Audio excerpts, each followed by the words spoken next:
nag-internship kasi ako sa BDO. Audit din ako doon. Tapos working student na ako noon. Estudyante ako sa umaga, tapos nag-work ako sa gabi kasi graveyard. Ay, Kronos. Tapos may internship ako sa hapon. Diyos ko, sabi ko sa'yo, di ka na magkanda-ugaga sa trabaho mo.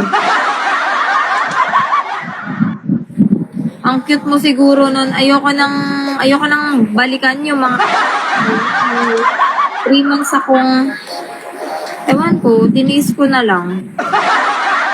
O diba, kapag mo, gabi nagabang sa'yong opportunity. Alam mo,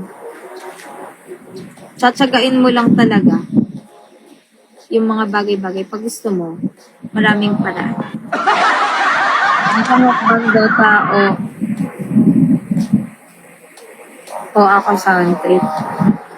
Ano? Hindi ko mag-get, sorry. Hindi kasi yung isip ko eh.